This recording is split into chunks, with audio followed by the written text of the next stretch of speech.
Funeral details overnight have been released, and again we see Her Majesty's hand in all the meticulous detail. The funeral will see NHS doctors and nurses given the honour of walking in front of her coffin in what Buckingham Palace has described as a fitting tribute to an extraordinary reign.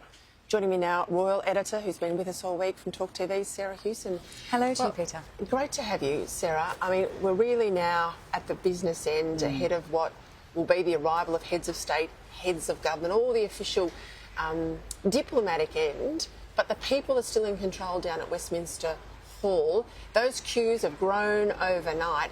They're not being put off by the wait. No, but there is an update from the government in the last few minutes saying that the queue is nearing capacity now. It's reached Southwark Park, which is what has been designated as the end of the line. And they're asking people, if they haven't already set off, to think about waiting, because at some point they're going to have to pause that queue. Such is the wait that people are facing, 9, 10, 11 hours to get in. But every person that has come out through Westminster Hall has described just how worth it was. I played a little bit of a grab at the top of the show, watching Prince William out there yesterday with Kate. The warmth, I mean, he's only lost his gran a week ago. Engagement, he was talking jokes about corgis and things. There's a lot of his mother in the sun. Yes, and a lot of his dad too, let's be fair. Well, yes, as we've seen with the walkabouts that we've had from King Charles, and we're going to see that again in Wales today. In the wake of Diana's death, a lot of criticism of the royal family for not sharing in the nation's grief. Well, they have certainly learnt their lessons from that, because we have seen members of the royal family deployed yesterday around the country to go and thank people for their support. The Prince of Wales, the Princess of Wales there in Norfolk, the Earl and Countess of Wessex in Manchester, Princess Anne went to Glasgow. All of them, there were hugs in the crowd from Sophie Wessex. William told one lady how much it had reminded him of walking behind his mother's coffin, how difficult it was, asked her not to cry or she'd set him off. They are much more willing to show their emotions and to show the nation how they're feeling as well. We got the funeral details released overnight.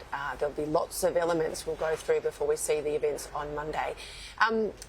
A lovely story I read last night in relation to one of the staff who'd been with the Queen for upwards of 4 or 5 decades. Tall Paul, you will have seen him at home. He was very much at the front of the procession from Buckingham Palace down to where she's lying in state.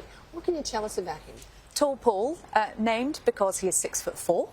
Paul Wybrew, page to the Queen, her longest-serving member of staff, served for 44 years from the age of 19. One of her most trusted, most discreet members of personal staff, part of HMS Bubble, which was the very tight network set up around the Queen and the Duke of Edinburgh during the COVID pandemic in order to protect them.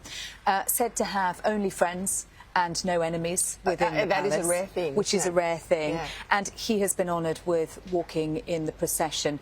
He walked in the procession to Westminster Hall, but also viewers may well have seen him because he was next to the Queen in that sketch with James Bond when she parachuted into the London 2012 Olympics. So he will be a recognisable figure.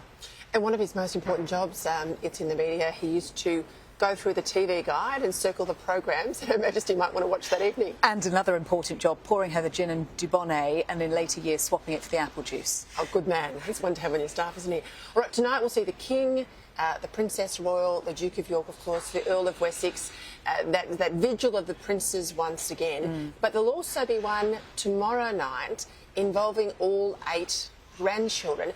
And a bit of breaking news too, confirmation that as a special one-off permission, I suppose, granted by the King, we'll see Prince Harry wear military uniform, although he's no longer a working royal. Yes, and there's been a lot of consternation about whether or not Prince Harry would be able to wear military uniform. A lot of people felt it was unfair that other members of the family were to wear military uniform, and yet Harry, who had served a decade in the army, 2 tours of duty in Afghanistan, should not. A decision has now been taken, not described as a U-turn, but perhaps more of a rethink or an adjustment, that he will be able to wear military uniform for the vigil tomorrow evening around his grandmother's coffin.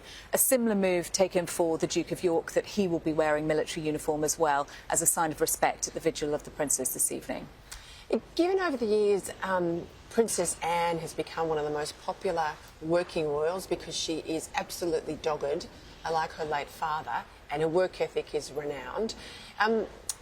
The King will name a range of siblings to be what's called councillors in state, to stand in for him at official events.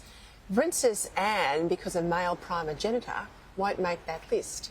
That's a shame, isn't it? No, and I think she will be one of the King's most trusted lieutenants in the weeks, months and years going ahead. But the way it is set out is that the councillors of state, and those are senior members of the royal family to whom the monarch can delegate responsibilities. We saw it in action at the state opening of Parliament when the Queen was unable to attend. Prince Charles, as he was then, and Prince William represented her as councillors of state. So now the monarch's spouse, Camilla, Queen Consort, and the next four in line. So Prince William, Prince Harry, Prince Andrew and his daughter, Princess Beatrice. Even though Prince Harry is not around in the nation. Not in the UK, and even though Prince Andrew is no longer a working royal. And there have been many questions about that and whether the Princess Royal, Princess Anne, should take on that role. We'll have to wait and see whether or not that is changed, but as yet, no indication of that. But as you say, one of the hardest working royals, no nonsense, no fuss, did a 3-day tour of Australia, took one aide with her, packed her own suitcase. It's very commercial. Yeah. It's interesting, I was working for the Prime Minister when they made the change to male succession rules, male primogenitor, to enable Charlotte, Princess Charlotte, to inherit if it ever came to that. And that was done before Prince George was born. That's exactly right. In case their firstborn was a girl. So I don't imagine they can't change this issue of the Council of State by legislation in a similar way. But all of these decisions, any decisions on future titles, for example, whether or not Harry and Meghan's children get an HRH or become prince and princess, none of that has been confirmed during this official royal period of mourning. All of that will come afterwards. Come after. All right, Sarah Hewson, thank you for your time.